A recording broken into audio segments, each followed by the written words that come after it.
Baik, selamat malam. Sangat seru sekali mendengarkan bagaimana menjawab pertanyaan-pertanyaan yang masuk. Saya rasa teman-teman kami juga sangat kewalahan, begitu banyak pertanyaan, tetapi doakan kami juga supaya kami juga boleh menjawab setiap pertanyaan yang masuk. Karena begitu banyak pekabaran yang perlu kita ketahui, dan kadang-kadang karena kita kurang tahu, kadang kita bikin stres sendiri. Ini apa maksudnya? Ini karepe Tuhan seperti apa, kita tidak tahu. Tetapi biarlah melalui sumber yang kita ikuti dari malam ke malam, Tuhan boleh memberikan pengertian, pencerahan lewat Roh Kudus-Nya, sehingga kita boleh terpuaskan dahaga rohani kita. Nah,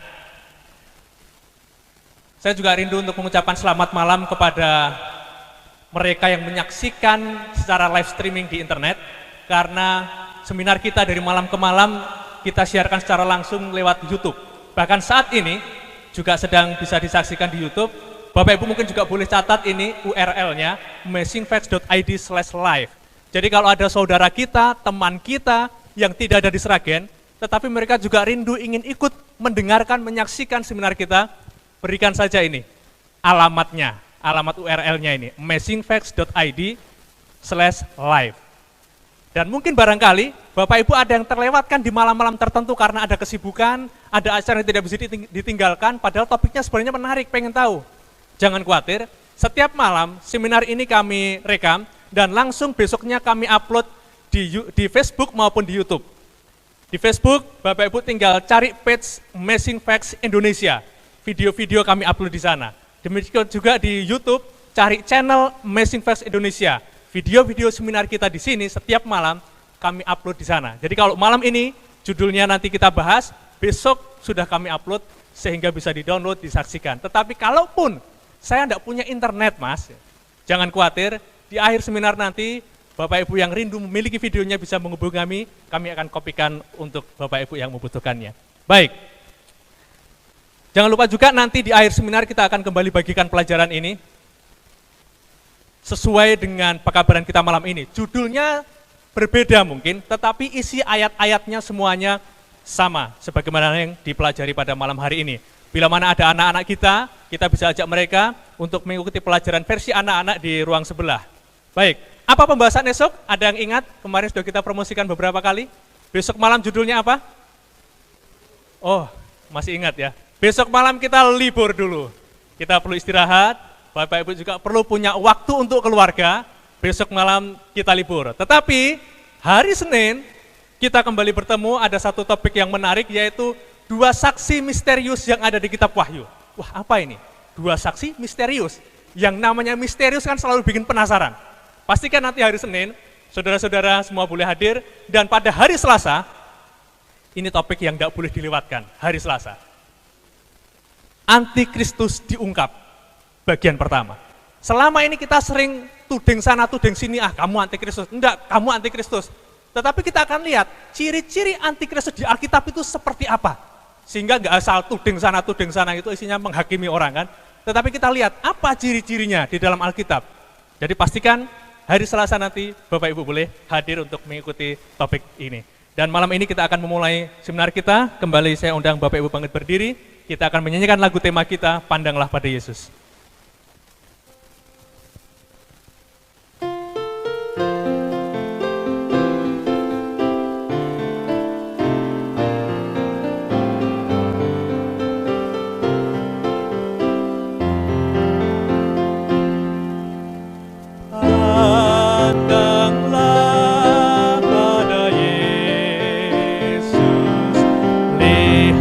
Wajahnya yang mulia dan lenyaplah kesenangan dunia dalam terang kemuliaan-Nya. Pandanglah pada Yesus, lihat wajahnya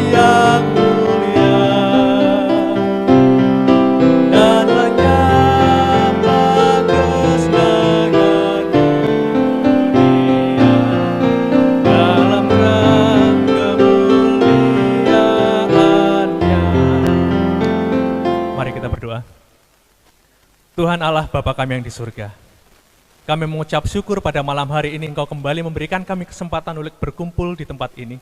Kami rindu untuk mendengarkan firman-Mu. Kami rindu mempelajari setiap kebenaran-Mu lewat seminar dari malam ke malam. Pada saat ini, biarlah kami boleh menyerahkan hati pikiran kami ke dalam tangan-Mu, supaya Roh Kudus-Mu boleh masuk, memberikan kami hikmat, memberikan kami pengertian, sehingga kami boleh memahami setiap butir kebenaran yang akan kami pelajari pada malam hari ini. Terima kasih Tuhan untuk kebaikan-Mu. Kami berdoa dan mengucap syukur hanya di dalam nama Tuhan Yesus yang menjadi Tuhan dan Juru Selamat kami. Amin. Silakan duduk kembali.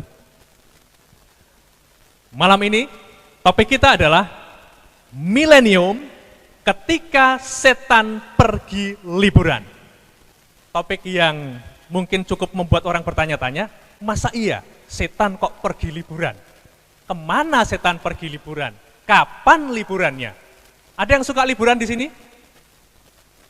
Berapa biasanya paling lama kita liburan? Ada yang pernah liburan full selama 1 bulan liburan ada? Oh tidak ada. Ada yang pernah liburan full 3 minggu? Tidak ada juga. 2 minggu?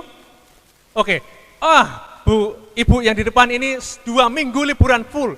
Itu termasuk panjang ya buat kita. 1 minggu? Enggak ada. Liburan weekend, Jumat 1 minggu. Pasti semua pernah ya. Atau liburan hanya di hari libur saja. Pasti semuanya juga pernah. Beberapa waktu yang lalu, saya berkesempatan liburan dengan istri, kebetulan dia diajak saudara yang di Jakarta, berlibur ke Kepulauan Seribu. Wah luar biasa indah sekali. Di tepi pantai, kita bisa menyelam, melihat yang biasanya ikan-ikan yang indah hanya bisa dilihat di akuarium, di sana bisa lihat langsung di tengah lautan. Luar biasa indah sekali, menyenangkan sekali. Tetapi tiba, 3 hari kemudian, ketika mau pulang, suasana jadi tidak menyenangkan. Aduh, sudah selesai liburannya. Besok sudah kembali ke aktivitasnya lagi, kerja lagi, pusing lagi. Jadi hanya sementara saja kesenangan itu ada. Nah, di dalam Alkitab ada satu nubuatan yang dinyatakan bahwa setan akan ada satu masa dia juga akan berlibur. Berliburnya bukan seperti kita, bukan 2 minggu tadi, bukan hanya di weekend saja, bukan hanya 3 hari, tapi 1000 tahun. Itu liburan macam apa 1000 tahun itu? Dan kalau kita, biasanya kita menunggu-nunggu ini ya, liburan itu ditunggu-tunggu. Jauh-jauh hari sudah di-set tanggalnya. Tanggal sekian ini saya mau liburan. Sudah direncanakan jauh-jauh hari. Tetapi liburan ini, yang 1000 tahun ini, setan sama sekali tidak suka. Sesuatu yang dia tidak mau dan tidak suka, tetapi mau tidak mau, sudah Tuhan nubuatkan, dia akan mengalami liburan selama 1000 tahun.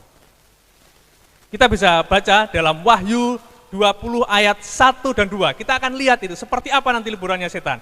Wahyu 20 ayat 1 dan 2. Ada satu fakta di sana yang dinyatakan bahwa setan akan dirantai disebutkan di sana. Ngomong-ngomong semalam kalau tidak salah saudara Edmond memberikan PR. Tolong baca Wahyu pasal 20, betul ya? Siapa yang sudah baca? Ada yang sudah baca? Ada? Wah sayang sekali. Hadiahnya ditahan dulu Mas Daniel, tidak ada yang baca soalnya. Baik, kita akan pelajari sama-sama malam hari ini. Di dalam Wahyu 20 ayat 1 dan 2, kalau sudah ada di Wahyu 20 mungkin pita Alkitabnya bisa ditaruh di sana, karena akan beberapa kali kita akan kembali ke dalam Wahyu pasal yang ke-20. Ayat yang pertama, lalu aku melihat seorang malaikat turun dari surga, memegang anak kunci jurang maut dan suatu rantai besar di tangannya. Ia menangkap naga, si ular tua itu, yaitu iblis dan setan, dan ia mengikatnya 1000 tahun lamanya. Kita lihat di sini, Alkitab mengatakan setan akan diikat selama berapa tahun? 1000 tahun lamanya. Ini bukan liburan yang biasa seperti yang saya katakan tadi. 1000 tahun, atau istilah kerennya milenium. Apa itu milenium? Milenium berasal dari 2 kata, yaitu mile, yaitu 1000, dan annium, yang berarti tahun. Ini dari bahasa Latin ya. Memang di Alkitab tidak ada tercatat istilah milenium, tetapi konsep 1000 tahun ada. Tadi sudah kita baca ayatnya. 1000 tahun dan milenium ini sama. Jadi setan pada masa milenium, dia akan liburan. Pertanyaannya, kapan liburannya setan ini selama 1000 tahun dimulai? Kapan dia mulai liburan? Sebelum kita jawab pertanyaan ini, ada satu pertanyaan yang perlu kita jawab, sudah sempat disinggung kayaknya semalam. Ada berapa macam kebangkitan? Ada berapa? Oke, kita lihat di dalam Yohanes 5 ayat 28 dan 29. Firman Tuhan mengatakan, janganlah kamu heran akan hal itu, sebab saatnya akan tiba, bahwa semua orang yang di dalam kuburan akan mendengar suaranya. Dan mereka yang telah berbuat baik akan keluar dan bangkit untuk hidup kekal, tetapi mereka yang telah berbuat jahat akan bangkit untuk dihukum. Benar sekali, ada dua kebangkitan, yaitu sesuai dengan ayat ini. Yang pertama adalah bangkit untuk hidup kekal, dan yang kedua adalah bangkit untuk dihukum. Kita sudah tahu ada dua macam kebangkitan. Sekarang pertanyaannya adalah, kapan kedua jenis kebangkitan itu terjadi dan mana yang lebih dahulu? Atau apakah kedua jenis kebangkitan itu sama-sama terjadi saat yang sama? Itu yang perlu kita tahu. Jawabannya mari kita lihat di ayat yang ke-6 dari Wahyu pasal ke-20. Di sana dikatakan, berbahagia dan kuduslah ia yang mendapat bagian dalam kebangkitan pertama itu. Kematian yang kedua tidak berkuasa lagi atas mereka, tetapi mereka akan menjadi imam-imam Allah dan Kristus, dan mereka akan memerintah sebagai raja bersama-sama dengan dia 1000 tahun lamanya. Jadi kita lihat di dalam ayat ini, kebangkitan pertama adalah kebangkitan untuk hidup yang kekal. Itu adalah kebangkitan yang pertama. Satu kebangkitan yang kita semua nantikan. Karena pada saat itu kita akan bersama-sama dengan Yesus selama 1000 tahun. Bahkan selanjutnya di dalam ayat yang keempat, Wahyu pasal 20, dan mereka hidup kembali dan memerintah sebagai raja bersama-sama dengan Kristus untuk masa 1000 tahun. Hidup kembali, artinya yang tadinya mati sudah dibangkitkan, hidup kembali. Di sini dikatakan memerintah bersama-sama dengan Kristus 1000 tahun. Memerintah. Di mana mereka akan memerintah bersama Kristus? Kita akan lihat jawabannya nanti. Tetapi kita sudah dapati bahwa sesudah kebangkitan yang pertama, orang-orang benar ini akan bersama-sama dengan Kristus selama 1000 tahun. Inilah periode 1000 tahun dimulai saat orang-orang benar dibangkitkan di kebangkitan yang pertama. Semua orang benar yang ada di dalam kubur akan dibangkitkan pada kebangkitan yang pertama itu. Nah, sekarang, bagaimana dengan orang-orang jahat yang sudah mati? Apa yang terjadi kepada mereka ketika kebangkitan yang pertama ini? Kita sudah sempat baca tadi di ayat yang kelima, Wahyu pasal 20, tetapi orang-orang mati yang lain, siapa ini orang-orang mati yang lain? Yang tidak dibangkitkan kan? Mereka tidak akan bangkit sebelum berakhir masa 1000 tahun itu. Ini yang kita katakan. Orang-orang jahat ketika kebangkitan yang pertama, mereka tidak dibangkitkan. Yang mati ya sudah tetap akan tidur, nunggu sampai 1000 tahun lagi. Itu yang terjadi. Dan dikatakan tidak bangkit sebelum berakhir masa 1000 tahun itu. Berarti setelah 1000 tahun ada kebangkitan lagi. Itulah kebangkitan yang kedua untuk mereka, orang-orang jahat ini, yaitu bangkit untuk dihukum. Sejauh ini bisa dipahami ya? Apakah saya terlalu cepat? Mudah-mudahan kita bisa memahami tahap demi tahap. Nah, jadi kita lihat, masa milenium diawali ketika terjadi kebangkitan yang pertama untuk hidup kekal. Dan di akhir masa milenium terjadi kebangkitan kedua untuk penghukuman. Dalilnya di mana? Saya ulang lagi dalilnya. Tadi kita sudah bahas ya. Kebangkitan yang pertama kita bisa dapatkan itu di Wahyu 20 ayat yang ke-6. Ya. Kebangkitan yang kedua kita bisa dapatkan di dalam Wahyu 20 ayat yang kelima, yaitu kebangkitan kedua, kebangkitan untuk penghukuman. Nah, kita sudah tahu sekarang masa milenium mulai terjadi diawali ketika kebangkitan yang pertama. Tapi pertanyaan sederhananya adalah, kapan kebangkitan pertama itu terjadi yang menjadi titik awal periode 1000 tahun? Kapan terjadi kebangkitan pertama? Ketika?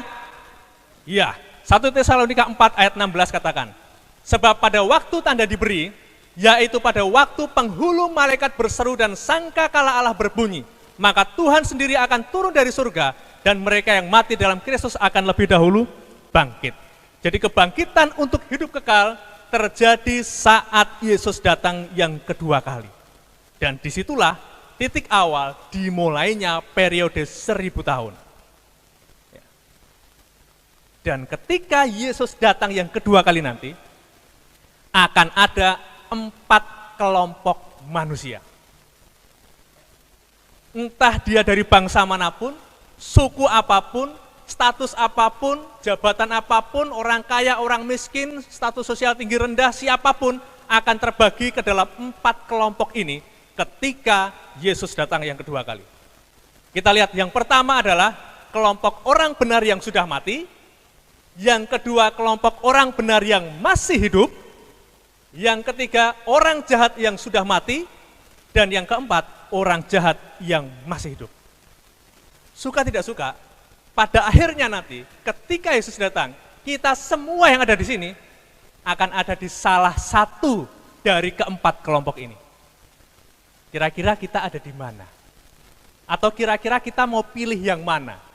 Kalau pertanyaannya kita mau pilih yang mana, berarti kita perlu tahu dulu apa yang terjadi kepada mereka dari setiap kelompok ini ketika Yesus datang yang kedua kali nanti. Mari kita lihat. Yang pertama, orang benar yang sudah mati. Apa yang terjadi kepada mereka ketika Yesus datang yang kedua kali nanti? Kita sudah bahas tadi di bagian awal bahwa ketika Yesus datang, orang-orang benar yang sudah mati akan dibangkitkan. Mereka akan bangkit, akan diubahkan. Tidak peduli bagaimana cara mereka mati dan bagaimana cara mereka dikebumikan. Ada yang dikubur, ada yang dikremasi, ada yang disebar di laut, ada yang meninggal karena pesawat meledak di udara, hancur berkeping-keping tidak terbekas. Tetapi apapun bentuknya, ketika Yesus datang yang kedua kali, orang benar yang sudah mati itu, mereka akan dibangkitkan. Lalu bagaimana dengan orang benar yang masih hidup? 1 Tesalonika 4 ayat yang ke-17, sesudah itu kita yang masih hidup, yang masih tinggal, akan diangkat bersama-sama dengan mereka dalam awan menyongsong Tuhan di angkasa. Demikianlah kita akan selama-lamanya bersama-sama dengan Tuhan. Jadi Alkitab mengatakan kita akan diangkat bersama-sama. Dulu waktu saya kecil, pikiran saya, kalau orang mati nanti, wah saya bisa bertemu kakek saya sudah nunggu di gerbang mutiara di surga. Bayangan saya seperti itu. Tetapi kita sudah belajar dari malam ke malam, belum ada yang di sana. Kakek saya juga belum di sana, masih dikubur. Nanti kalau Tuhan datang, kalau saya masuk, termasuk dalam bagian orang-orang benar, ketemu kakek saya, bersama-sama nanti baru bersama-sama Yesus di surga. Itulah yang terjadi. Dan 1 Korintus 15 ayat 51 sampai 55, Bapak Ibu nanti bisa baca, di sana dinyatakan bahwa kita pun akan diubahkan. Mereka yang sudah mati dibangkitkan, kemudian yang bersama-sama dengan masih hidup diubahkan, disempurnakan. Yang tadinya gampang sakit-sakitan, tidak sakit lagi. Yang sudah keriput-keriput, waduh sudah jadi muda kembali. Yang tidak simetris wajahnya, saya termasuk orang yang wajahnya tidak simetris. Orang bilang kalau gemuk sedikit, kayak orang sakit gigi karena pipinya besar sebelah. Tapi saya yakin nanti Yesus datang, jadi simetris wajah saya. Bapak Ibu semua juga pasti seperti itu. Kita akan disempurnakan, diubahkan. Tidak ada lagi yang namanya sakit, penderitaan, sakit nyeri, sakit pinggang, tidak ada lagi. Karena kita semua akan diubahkan. Dan kemudian setelah terjadi kebangkitan, bersama-sama dengan orang-orang yang masih hidup, bertemu dengan Tuhan di angkasa, kemana mereka pergi? Kita tahu dalam Yohanes 14 ayat 1-3, satu janji Yesus ketika dia naik ke surga. Jangan gelisah hatimu, Yesus bilang. Aku pergi ke situ untuk menyediakan tempat bagimu. Dan aku akan datang kembali dan membawa kamu ke tempatku, supaya di tempat di mana aku berada, kamu pun berada. Dan sekarang kita bisa menjawab pertanyaan yang sempat tadi saya lontarkan, di manakah orang-orang benar memerintah bersama-sama Yesus di masa 1000 tahun? Yaitu jawabannya adalah di surga, bukan seragen ya, di surga. Di surgalah nanti orang-orang benar bersama-sama Yesus memerintah selama 1000 tahun. Kita liburan di sana Bapak Ibu, liburan di surga. Saya menikmati liburan di Pulau Seribu aja udah senengnya luar biasa. Tetapi ini satu tempat yang jauh lebih indah dari apa yang ada di dunia ini. Saya sangat rindu sana. Saya percaya Bapak Ibu juga merindukan hal ini. Amin. Baik, orang benar yang sudah mati dan orang benar yang masih hidup, kita sudah tahu bagaimana keadaan mereka ketika Yesus datang yang kedua kali nanti. Lalu sekarang bagaimana dengan kelompok yang ketiga? orang jahat yang sudah mati. Tadi kita sudah baca ayatnya bahwa orang jahat yang sudah mati, mereka tidak akan bangkit sebelum berakhir masa yang 1000 tahun itu. Tidak ada terjadi apapun terhadap mereka ketika Yesus datang. Mereka tetap mati di dalam kubur, tetap tertidur sampai nanti habis masa yang 1000 tahun itu. Sekarang bagaimana dengan kelompok yang keempat? Orang yang jahat yang masih hidup. Saya mempersiapkan materi ini ketika di titik ini merasa ngeri, Bapak Ibu. Saya berdoa, Tuhan, kiranya jangan sampai saya ada di kelompok yang ini. Karena suasananya sangat mengerikan ketika Yesus datang di kelompok orang yang ini. Kita bisa baca di dalam 2 Tesalonika 1 ayat 7 sampai ke 9. 2 Tesalonika 1 ayat 7 sampai 9. Ayat yang ke-7. Dan untuk memberikan kelegaan kepada kamu yang ditindas dan juga kepada kami, pada waktu Tuhan Yesus dari dalam surga menyatakan dirinya bersama-sama dengan malaikat-malaikatnya dalam kuasanya di dalam api yang bernyala-nyala dan mengadakan pembalasan terhadap mereka yang tidak mau mengenal Allah dan tidak mentaati Injil Yesus Tuhan kita. Pembalasan ini ditujukan kepada siapa? Bagi mereka yang tidak mau mengenal Allah dan tidak mentaati Injil Yesus. Sangat berbeda orang yang tidak tahu dengan orang yang tidak mau tahu. Sangat berbeda. Yang tadi dijelaskan oleh Saudara Edmond terkait dengan pertanyaan dari seorang peserta seminar tadi, itu adalah bagi mereka yang benar-benar tidak tahu. Tetapi bagi mereka yang tidak mau tahu, seperti ini, memang tidak mau mengenal Allah, bukan hanya itu, bahkan dikatakan tidak mau mentaati Injilnya, pembalasan ini menjadi bagian mereka. Selanjutnya, mereka ini akan menjalani hukuman kebinasaan selama-lamanya, dijauhkan dari hadirat Tuhan, dari kemuliaan kekuatannya. Mari kita renungkan hal ini sejenak, Bapak Ibu. Mari coba kita lihat ke dalam diri kita selama ini. Apakah selama ini kita benar-benar sungguh-sungguh mau mengenal Tuhan kita? Tetapi ternyata tidak hanya cukup sebatas mengenal. Firman Tuhan katakan, apakah kita juga menaati setiap Injilnya? Biarlah ini menjadi perenungan kita pada malam hari ini. Jangan-jangan selama ini kita masih separuh hati. Di satu sisi kita pengen mengenal Tuhan kita, tetapi ketika disuruh mentaati, nanti dulu Tuhan. Nanti kalau saya mentaati, kesenangan saya hilang, dunia saya hilang. Kita masih terlalu kuat keinginan daging dalam diri kita, sehingga ketika kita mau mentaati Tuhan, begitu berat rasanya. Sudah kenal Tuhan, tapi belum menaati. Tapi biarlah pada malam ini ketika kita sudah tahu apa yang Tuhan ingatkan, Tuhan amarkan pada malam ini, biarlah dengan pertolongan Tuhan, Roh Kudus Tuhan, boleh memampukan kita, menguatkan kita, supaya kita boleh menaati setiap firman dan Injil Tuhan, dan kita boleh memperbarui komitmen kita mulai malam ini. Apa yang terjadi berikutnya bagi orang-orang jahat? Pada waktu itulah, si pendurhaka baru akan menyatakan dirinya, tetapi Tuhan Yesus akan membunuhnya dengan nafas mulutnya, dan akan memusnahkannya dengan kemuliaan kedatangannya. Ketika Yesus datang, orang jahat yang masih hidup akan terbunuh oleh cahaya kemuliaan Kristus. Ini bukan api neraka. Kita sudah belajar mengenai neraka. Ketika Yesus datang, api neraka belum ada. Tetapi mereka mati, tidak tahan oleh cahaya kemuliaan Kristus. Tidak ada dosa yang bisa eksis di hadapan Tuhan yang kudus. Tidak ada. Oleh sebab itu, bagi mereka, manusia jahat yang masih menyimpan, memegang dosa-dosanya, mereka tidak tahan terhadap kemuliaan Kristus. Itulah yang terjadi ketika Yesus datang yang kedua kali. Pertanyaan sekarang, apakah ada kesempatan kedua untuk boleh diselamatkan ketika kedatangan Kristus? Ketika Kristus datang yang kedua kali, apakah masih ada kesempatan bagi orang jahat untuk selamat, untuk bertobat? Apakah masih ada? Tidak, Bapak Ibu. Kesempatan kita adalah sekarang ini. Sekarang inilah kesempatan kita untuk bertobat, meminta ampun. 1 Yohanes 1 ayat 9, jika kita datang mengaku dosa kita, maka Ia yang adalah setia dan adil akan mengampuni segala dosa kita, menyucikan kita dari segala kejahatan kita. Sekaranglah saatnya.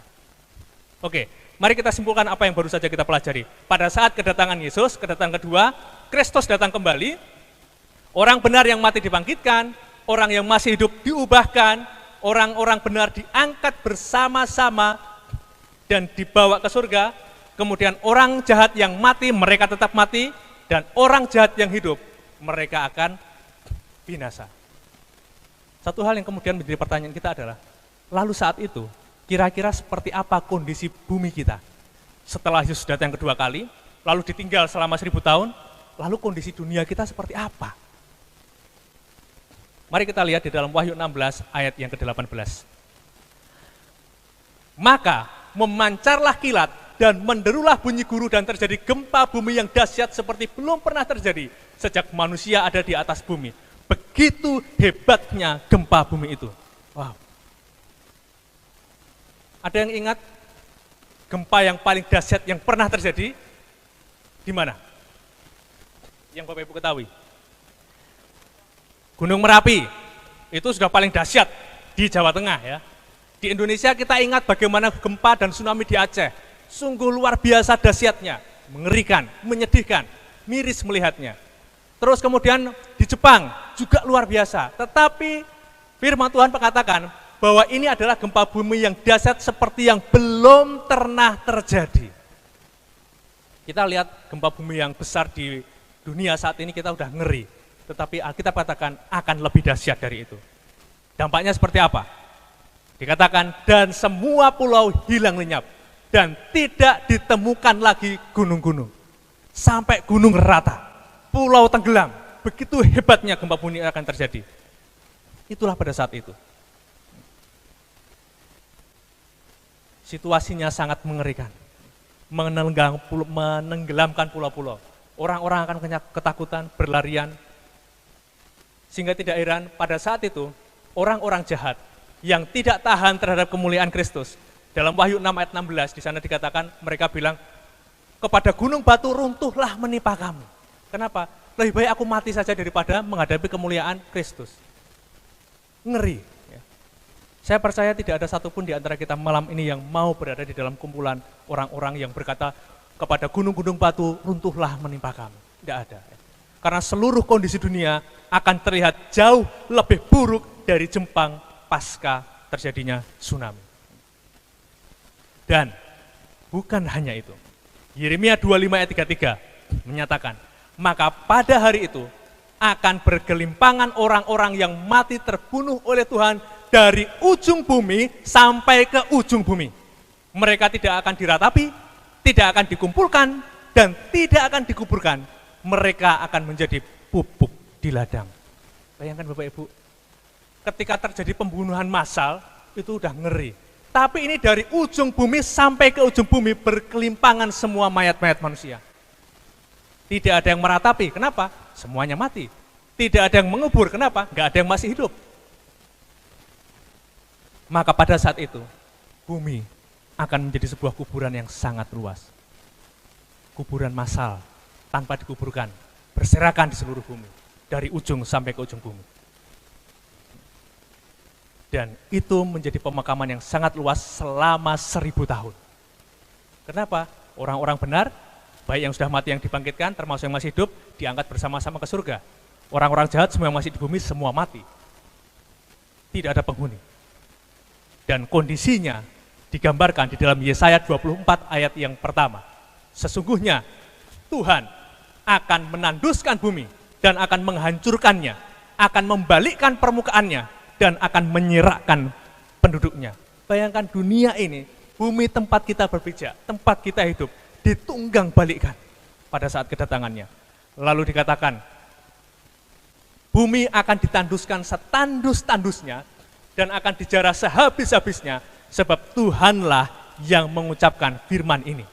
Lebih lanjut dikatakan, bumi terhuyung-huyung sama sekali seperti orang mabuk dan goyang seperti gubuk yang ditiup angin.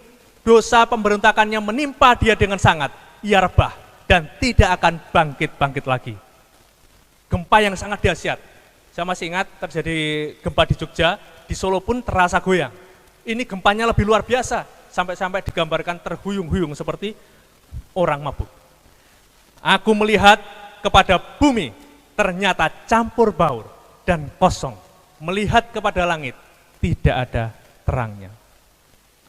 Kemudian lebih lanjut, Yesaya menyatakan, aku melihat kepada gunung-gunung ternyata goncang, dan seluruh bukit pun goyah. Aku melihat, ternyata tidak ada manusia, dan semua burung di udara sudah lari terbang. Aku melihat, ternyata tanah subur sudah menjadi padang gurun, dan segala kotanya sudah runtuh di hadapan Tuhan, di hadapan murkanya yang menyala-nyala.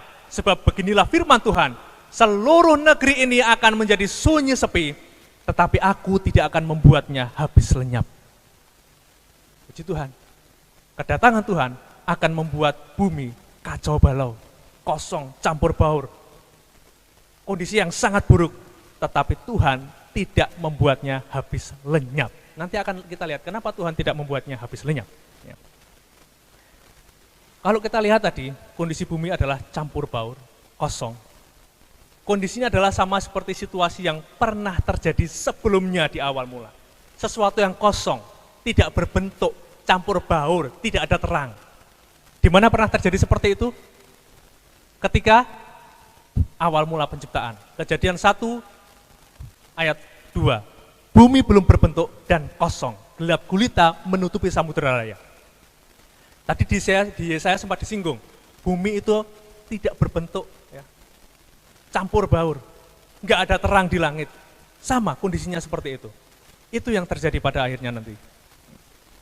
Lalu, sekarang saya mau bertanya, seandainya kita adalah Tuhan, pada masa 1000 tahun nanti, di mana kita akan mengikat dan merantai setan selama 1000 tahun? Kira-kira di mana? Di mana kira-kira Tuhan mau tempatkan iblis untuk dirantai selama 1000 tahun? Coba mari kita lihat. Kembali ke Wahyu 20, ayat 1-3, kita ulang lagi ayat yang pertama. Lalu aku melihat seorang malaikat turun dari surga memegang anak kunci jurang maut dan suatu rantai besar di tangannya. Lalu ayat kedua, ia menangkap naga, si ular tua itu, yaitu iblis dan setan, dan ia mengikatnya 1000 tahun lamanya. Di mana? Ayat yang ketiga, lalu melemparkannya ke dalam jurang maut dan menutup jurang maut itu dan memeteraikannya di atasnya, supaya ia jangan lagi menyesatkan bangsa-bangsa sebelum berakhir masa 1000 tahun itu. Kemudian daripada itu, ia akan dilepaskan untuk sedikit waktu lamanya. Di mana Tuhan melemparkan setan? Apa itu jurang maut? Dan di mana itu jurang maut? Kata jurang maut tadi, dalam bahasa Yunani, bahasa aslinya, itu adalah abusos. Ini bahasa aslinya.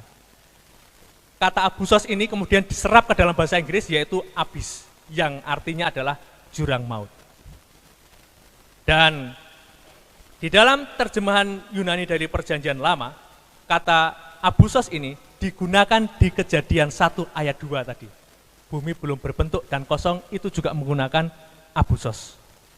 Lalu dalam Yeremia 4 ayat 23, aku melihat kepada bumi, ternyata campur baur dan kosong, itu juga menggunakan kata abusos. Jadi sekarang kita bisa lihat, setan dibuang ke abusos yang diterjemahkan sebagai jurang maut. Sekarang, ketika Yesus datang nanti, dan kemudian orang-orang benar dibawa ke surga, di manakah abusos? Satu tempat yang tidak berbentuk, campur baur, kosong, tidak ada terang, di mana? Di bumi. Jadi jurang maut merujuk kepada bumi yang dalam keadaan sunyi, hancur, campur baur, dan kosong selama 1000 tahun. Dan disinilah Tuhan mengikat dan merantai setan selama 1000 tahun. Tapi pertanyaannya, mosok yo setan dirantai? Apakah rantai yang mengikat setan? Kira-kira apakah setan bisa dirantai? Enggak ya. Itu makhluk roh, mau dirantai seperti ngerantai angin, enggak bisa. Lalu rantai apa yang mengikat setan ini? Ini bukan sesuatu yang literal Bapak Ibu. Bukan rantai yang seperti nyata dirantai pakai rantai beneran, bukan. Tapi ini adalah satu bahasa kiasan, yaitu setan diikat dengan yang namanya rantai keadaan. Apa maksudnya? Begini, orang yang dirantai bisa melakukan sesuatu? Tidak bisa. Sekarang, apa aktivitas setan selama ini di bumi? menipu, menyesatkan semua manusia. Tapi dalam masa 1000 tahun tadi yang sudah kita bahas, orang-orang benar semua sudah diangkat ke surga, orang-orang jahat yang di bumi semua sudah mati semua, setan bisa kerja enggak? Enggak bisa kan? Itulah gambarannya. Seperti orang yang diikat enggak bisa kerja, enggak bisa ngapa-ngapain. Setan juga seperti itu di masa 1000 tahun nanti di bumi. Dia enggak bisa ngapa-ngapain. Mau menyesatkan orang, enggak ada yang disesatkan. Mau menipu orang, enggak ada yang ditipu. Mau mempengaruhi orang, sudah mati semua. Rantai keadaan itu mengikatnya sehingga dia tidak bisa ngapa-ngapain. Jadi setan diikat dengan rantai kegelapan di bumi yang kosong selama 1000 tahun. Inilah liburannya setan selama 1000 tahun. 1000 tahun, enggak ngapa-ngapain, dalam kondisi yang gelap, hancur, kosong, enggak berbentuk, ngeri. Kita saja, ya, misalkan janjian sama teman, oh liburan bareng, ketemu langsung di tempat tujuan, oke. Ada banyak janjian. Begitu tiba kita di tempat tujuan liburan, teman-temannya nggak ada yang datang. Rasanya gimana? Sepi kan? Wah, nggak menyenangkan. Liburannya jadi seperti menyiksa sekali. Dan inilah yang dialami setan. Dia yang terbiasa tadinya menipu orang, menyesatkan banyak orang, sekarang tidak bisa melakukan hal apapun. Inilah yang Alkitab katakan. Setan dirantai untuk masa 1000 tahun. Lalu apa yang dibuat setan kira-kira pada saat itu? Saya hanya bisa membayangkan, di dalam kegelapan itu, dunia yang sudah tidak berbentuk, gelap, campur baur, kosong. Mungkin dia hanya bisa merenung. Mulai mengingat apa yang dia kerjakan selama ini di bumi. Sambil berjalan dia melihat bagaimana mayat-mayat berserakan di bumi. Dia melihat ada satu pemuda mungkin. Dia tersenyum. Kenapa? Bajunya masih bagus. Posisi baju masih seperti perlentis, seperti orang pekerja. Dia jadi ingat. Dia menggoda pemuda ini dengan kekayaan duniawi. Sehingga pemuda ini memilih karirnya daripada memilih Tuhan. Dan dia tersenyum ketika mengingat peristiwa pemuda itu. Bisa jadi pada saat itu dia juga akan melihat seseorang yang berhasil dia gagalkan untuk mengikuti pertemuan-pertemuan seperti ini. Supaya orang ini tidak mengenal kebenaran Kristus. Tapi pertanyaannya, apakah saat itu kita menjadi orang-orang yang dilihat setan bergelimpangan di bumi yang sudah tidak berbentuk dan kosong waktu itu? Tentu tidak ada satupun di antara kita yang mau berada di tempat ini saat itu. Ketika setan dirantai, biarlah setan menikmati liburannya. Tetapi kerinduan kita, semua yang ada di sini, kita bersama-sama dengan Yesus di surga. Puji Tuhan. Dan sekarang dalam keadaan seperti ini, setan tidak bisa berbuat apapun. Dia ingat, ada seseorang yang coba dia untuk pengaruhi, seseorang yang coba untuk dia perdaya, dia tipu. Mungkin dia juga akan mengingat salah satu di antara kita yang hadir pada malam hari ini. Kalau Bapak Ibu ingat, saya mendengar beberapa kesaksian dari peserta seminar di sini. Ada banyak pergumulan ketika mau datang ke tempat ini, betul? Itulah usaha-usaha dia. Supaya semakin sedikit orang untuk mengetahui kebenaran Tuhan. Tetapi puji Tuhan, di tengah segala kendala, hambatan yang setan coba buat supaya kita tidak bisa datang, kita tetap datang. Dan saya percaya saat itu dia cuma bisa mengingat saja. Dia tidak berhasil aku perdaya. Dia hanya bisa merenung, mengingat kegagalannya. Tetapi di saat yang sama, dia juga mengingat kesuksesannya, membuat banyak orang berkelimpangan di tempat itu. Tetapi saat ini, biarlah kita boleh merenungkan peristiwa ini. Jangan biarkan setan untuk memperdaya kita. Satu hal yang sering setan buat untuk membuat kita gagal adalah setan mencoba kita untuk menunda. Untuk menunda. Ketika Tuhan memberikan satu titik kebenaran kepada kita, ketika Tuhan memberikan satu petunjuk kepada kita, Roh Kudus mencoba untuk mengingatkan kita. Roh Kudus mencoba untuk menuntun kita melakukan kebenaran itu, tetapi setan selalu katakan, jangan dulu.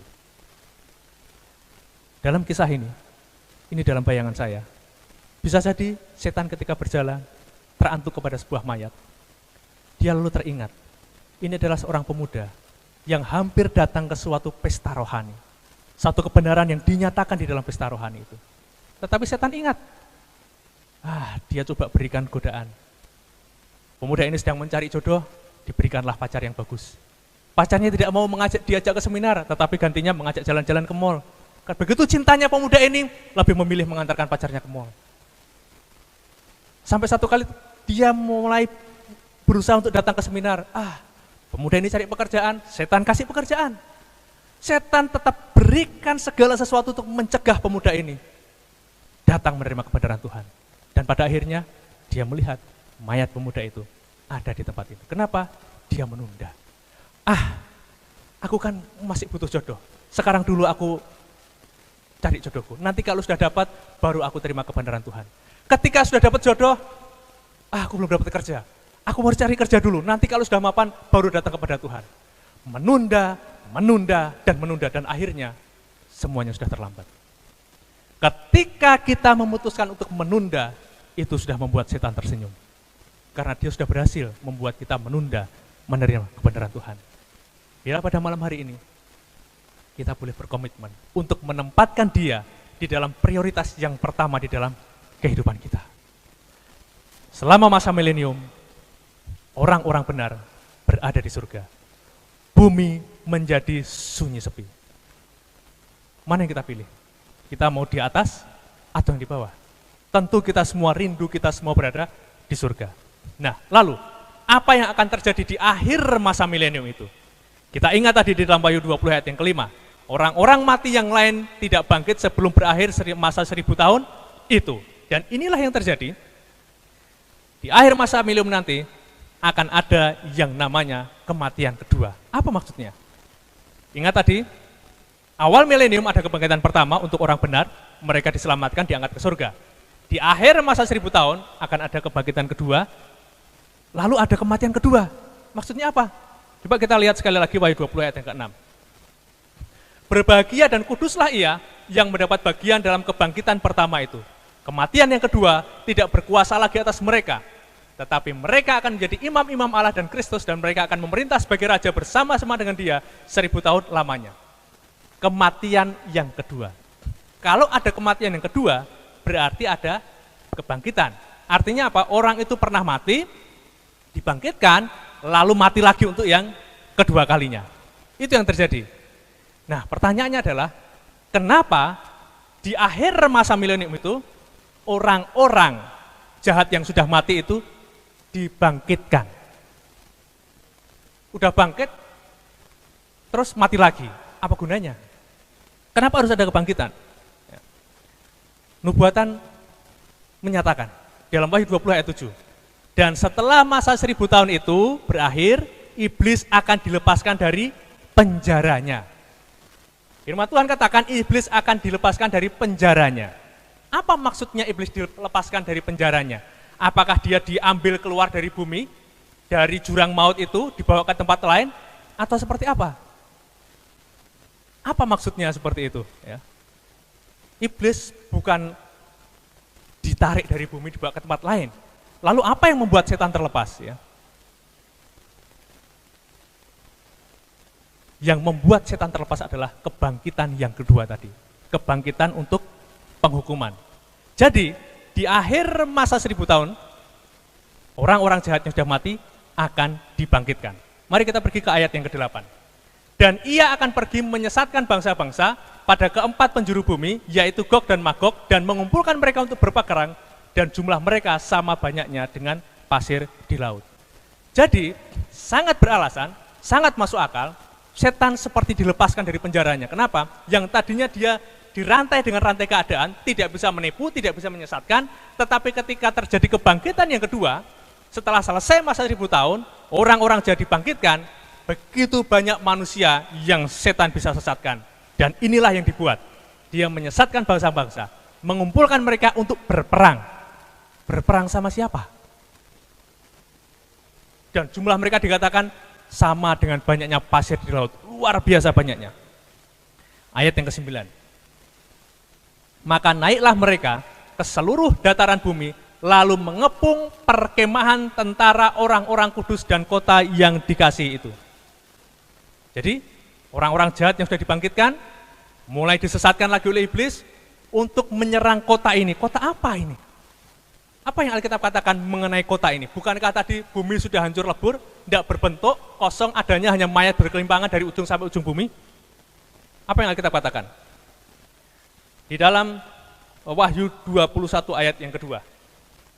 Dan aku melihat kota yang kudus, Yerusalem yang baru, turun dari surga, dari Allah, yang berhias bagaikan pengantin perempuan yang berdandan untuk suaminya. Jadi inilah yang dimaksud kota itu. Jadi setelah masa 1000 tahun selesai, kota Yerusalem baru dari surga turun ke bumi ini. Dan apa yang terjadi selanjutnya? Maka naiklah mereka tadi, orang-orang semua, orang jahat yang dibangkitkan, yang disesatkan setan, mereka mengepung Yerusalem baru yang turun ke bumi. Dan akan menyerang mereka. Lalu apa yang terjadi berikutnya? Perhatikan apa yang Alkitab katakan. Ketika mereka mengepung dan hendak menyerang kota kudus itu, ayat yang ke-9 ayat 20. Tetapi dari langit turunlah api menghanguskan mereka. Inilah yang kemarin kita bahas di dalam topik neraka, danau api di kitab Wahyu. Itu yang terjadi Bapak Ibu. Jadi di akhir masa milenium itu, setan bersama-sama dengan orang-orang jahat yang dibangkitkan, mereka hendak menyerang kota kudus yang turun dari surga ke bumi ini. Tetapi pada saat itu, bumi dimurnikan dengan api. Kami punya DVD yang menggambarkan pelajaran ini, yang beberapa malam sempat kita promosikan, yaitu Final Events dan Cosmic Conflict. Nanti ada dari seksi acara, Saudara Daniel akan membagikan untuk Bapak Ibu yang memenuhi kriteria tertentu. Tetapi kami pun ada file di YouTube, tentunya kalau di YouTube kualitas agak turun. Bapak Ibu bisa cari di sana. Sangat menarik untuk dipelajari karena ini membuat satu perenungan bagi diri kita, menyadarkan kita seperti itu nanti yang akan terjadi di akhir zaman. Jadi inilah yang terjadi di akhir masa milenium.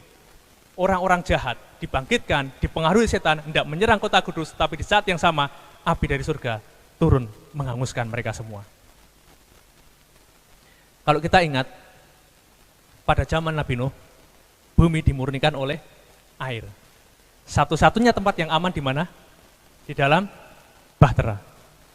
Demikian juga di akhir zaman nanti, ketika api neraka turun membakar setan beserta semua pengikut-pengikutnya, di manakah tempat aman? Hanya di kota Kudus. Di sana. Itulah tempat yang paling aman, yang bisa kita rindukan, ya. Kita rindu ke sana. Dan sekarang, apa yang terjadi dengan setan? Kita sudah sempat belajar di seminar sebelumnya apa yang terjadi dengan setan itu. Setan tidak akan ada lagi, Bapak Ibu. Yeskiel mengatakan akhir hidupmu mendahsyatkan dan lenyap selamanya engkau. Pada saat itu, setan juga ikut dikremasi bersama dengan pengikut-pengikutnya ketika api neraka turun dari surga. Dunia pada akhirnya akan hancur, Bapak Ibu. Pada akhirnya nanti dunia akan hancur, terbakar dan dimurnikan. Tetapi puji Tuhan, ingat tadi ayat yang kita baca, Tuhan tidak membuat bumi ini habis lenyap. Kenapa? Karena Tuhan menjanjikan satu hal yang baru. Dia katakan, lalu aku melihat langit yang baru dan bumi yang baru, sebab langit yang pertama dan bumi yang pertama telah berlalu, dan laut pun tidak ada lagi. Tuhan akan membuat kembali bumi ini, akan diperbaharui lagi. Kota yang kudus turun dari surga, bumi akan dibuat baru lagi. Dan kita akan hidup bersama-sama dengan Tuhan kita. Saya membayangkan, wah betapa indahnya nanti di surga, kita bisa mendengar langsung seminar seperti ini, bukan dari saya. Kita mungkin bisa mendengar seminarnya Musa, mungkin ceritakan pengalamannya. Saya rindu pengen mendengarkan apa kata Henokh, dia hidup bersama Tuhan selama 300 tahun. Saya juga pengen tahu bagaimana rasanya Elia naik kereta api ke surga, bukan kereta api diesel ya. Ya Elia kan tidak mati, langsung naik.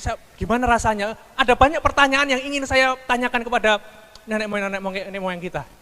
Dan merindukan hal itu ya.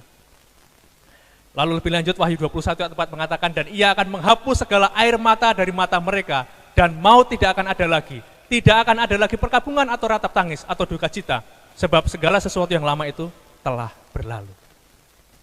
Bisa jadi saat ini ada banyak pergumulan dalam hidup kita. Ada banyak sekali masalah yang menghimpit kita. Rasa-rasanya itu, aduh Tuhan, saya tidak sanggup lagi hidup lebih lama di dunia ini Tuhan. Segera Engkau datang. Banyak sakit hati, banyak kekecewaan, banyak kesedihan. Tetapi satu saat nanti, itu semua akan berlalu. Tetapi pertanyaannya, apakah kita masih didapati setia ketika Tuhan datang? Adakah kita menjadi kelompok orang-orang yang pertama, Tuhan izinkan kita meninggal dulu, lalu kita dibangkitkan ketika Tuhan datang? Atau adakah kita menjadi kelompok yang kedua? Kita masih hidup ketika Tuhan datang, puji Tuhan, dan kita tidak takut dengan cahaya kemuliaannya. Kita diubahkan dan diangkat bersama-sama dengan mereka yang dibangkitkan. Atau apakah kita ada di kelompok yang ketiga? Yang sudah mati, tapi tetap mati seterusnya. Mudah-mudahan tidak ada satupun di antara kita yang ada di kelompok yang keempat, yang masih hidup, tetapi ketakutan melihat cahaya kemuliaan Kristus, dan kita binasa atas cahaya kemuliaan Tuhan.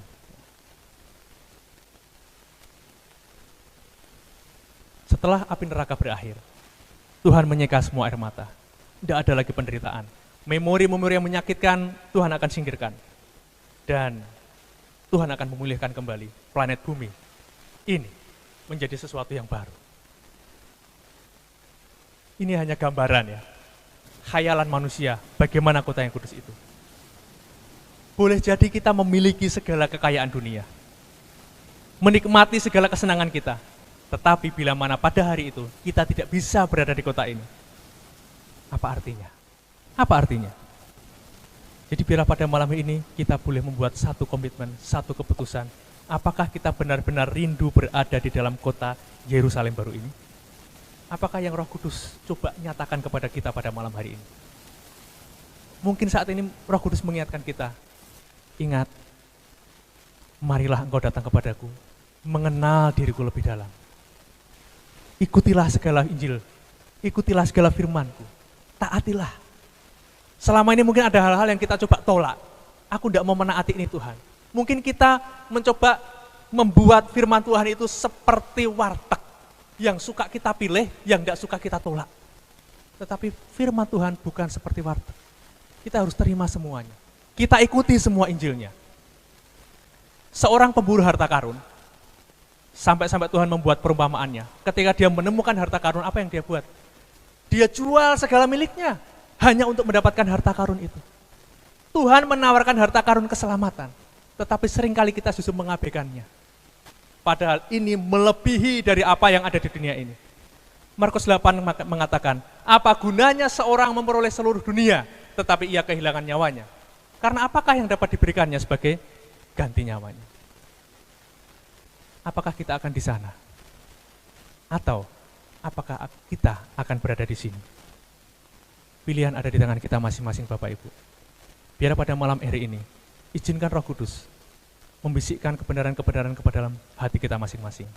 Dan bila Roh Kudus yang menuntun kita, melewati kehidupan kita dari waktu ke waktu, tugas Roh Kudus adalah menuntun kita kepada seluruh kebenaran. Kebenaran demi kebenaran akan diungkapkan. Kami rindu, dari malam ke malam, kita terus mempelajari kebenaran Tuhan. Supaya kita boleh memperbaiki kehidupan kita hari demi hari, lebih baik di hadapan Tuhan, bukan hanya di hadapan sesama kita. Dan pada malam hari ini, untuk membantu kita membuat satu komitmen bagi Tuhan, saya memohon teman-teman boleh membagikan satu kertas komitmen. Mari kita nyatakan kepada Tuhan. Kalau kemarin kita hanya mencoba merenung, kita hanya mencoba membayangkan, tapi mari sekarang saya rindu menuntut saudara-saudara untuk membuat komitmen bagi Tuhan pada malam hari ini, melalui kertas komitmen yang sudah dibagikan. Bagi yang tidak memiliki pena, mungkin teman-teman bisa meminjamkannya. Inilah kartu komitmen kita. Kita doakan supaya Roh Kudus Tuhan dan Tuhan boleh menguatkan kita. Yang pertama, saya rindu berada di dalam Yerusalem baru bersama Yesus dan semua orang kudus dari segala zaman pada akhir milenium. Kalau ini kerinduan kita, check mark, centang kotak yang di sampingnya ini. Kalau ini menjadi kerinduan kita. Yang kedua, saya rindu untuk menjadi pengikut Yesus yang setia terhadap setiap perintahnya oleh kasih karunia-Nya. Di dalam mengikuti perintahnya, kita tidak bisa mengandalkan kekuatan kita sendiri. Kita membutuhkan kasih karunia-Nya. Dan bila mana kita rindu untuk menjadi pengikut Tuhan yang setia, mengikuti setiap perintah-perintahnya melalui kasih karunia-Nya, kita boleh centang. Yang ketiga, terkait dengan apa yang disampaikan oleh saudara Edmund tadi, Kalau saudara-saudara rindu dikunjungi secara pribadi, karena ada pertanyaan-pertanyaan, pergumulan, atau rindu untuk didoakan, centang. Nanti kami akan hubungi saudara. Kita akan buat satu waktu supaya kita boleh mendoakan, mengunjungi, memberikan jawaban atas pertanyaan-pertanyaan yang Bapak Ibu Saudara miliki. Dan bila mana Bapak Ibu punya masukan untuk kami, selama sekian malam kita sudah bersama-sama belajar, ada hal yang perlu kami perbaiki, mohon boleh berkenan menuliskan masukan untuk kami. Tuliskan nama, alamat, supaya ketika kami, Bapak Ibu rindu untuk dikunjungi, kami pun boleh datang ke sana. Telepon tolong dicatat supaya kami boleh menghubungi terlebih dahulu, supaya bisa kita janjian, datang, mendoakan, berkunjung ke rumah Bapak Ibu Saudara. Sementara Bapak Ibu Saudara mengisi, saya mohon Saudara Yanu boleh mengiringi dengan lagu panggilan Yesus terhadap masing-masing kita. Bagi yang sudah mencatat, bagi yang masih mencatat, silahkan lanjutkan mencatat. Bagi yang sudah selesai, mari kita bersama-sama nyanyikan lagu ini. Dengan lemah lembut Yesus memanggil.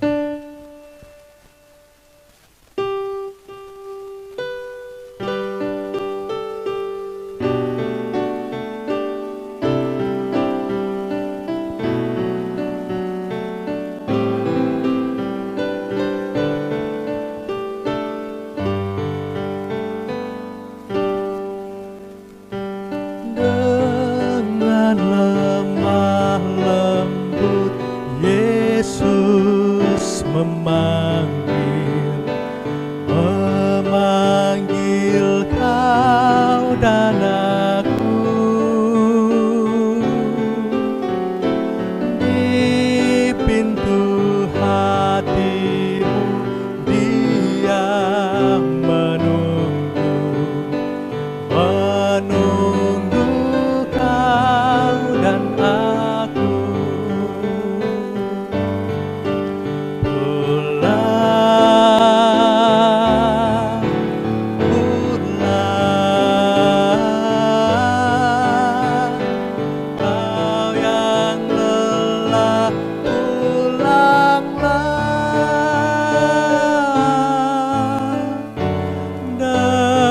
Dengan lemah lembut Yesus memanggil, panggil pulang ke rumah. Bagi yang belum selesai mengisi, silakan lanjutkan mengisi. Yesus memanggil kita pada malam hari ini. Bisa jadi kemarin-kemarin kita masih sibuk dengan kesenangan duniawi kita, dengan dosa-dosa kesayangan kita. Tetapi malam ini, Yesus memanggil saudara dan saya. Jangan berlambat kita datang kepada Tuhan. Jangan tunda-tunda lagi setiap komitmen yang hendak kita nyatakan kepada Tuhan. Mari saudara tuliskan, isi lewat lembar-lembar komitmen yang sudah dibagikan. Kita akan nyanyikan bait yang kedua.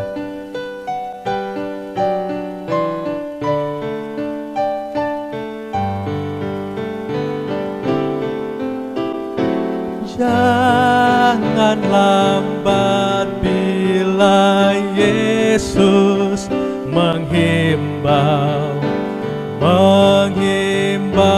kau dan aku.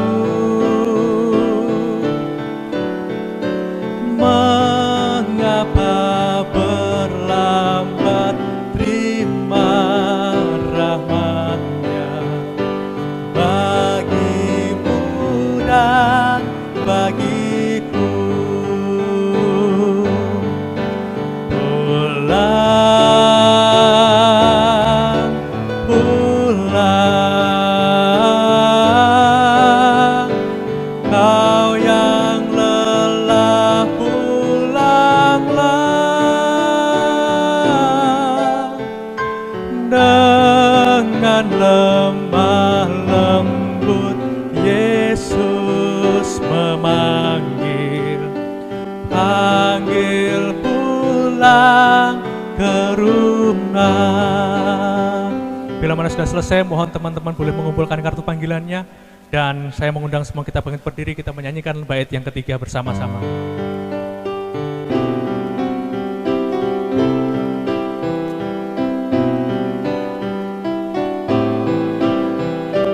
Mohon kartunya setelah dikumpulkan boleh dibawa ke depan. Kita akan doakan di akhir seminar kita. Renungkan kasih ajaib janji-Nya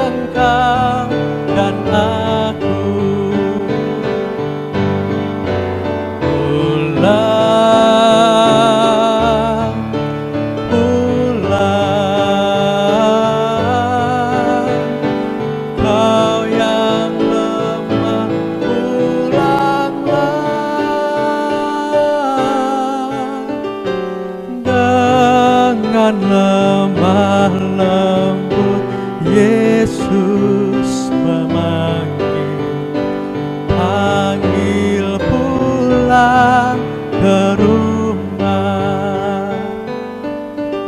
Mari kita berdoa. Tuhan Allah Bapa kami yang penuh kasih, di penghujung seminar kami pada malam hari ini, kami mengucap syukur Engkau telah membukakan satu kebenaran bagi masing-masing kami. Kami menyadari Tuhan, selama ini seringkali kami masih mendukakan Tuhan. Seringkali kami masih sebelum sepenuhnya rindu mengenal Engkau lebih dalam. Seringkali kami masih setengah hati di dalam mengikuti Tuhan. Seringkali kami masih berat untuk mentaati setiap firman-Mu. Tuhan, ketika Engkau datang nanti, kami rindu menjadi bagian dari kelompok orang-orang yang Engkau angkat bersama-sama menuju ke dalam kerajaan surga. Bantu kami Tuhan, bila mana selama ini ada hal-hal yang menghalangi diri kami untuk datang kepadamu.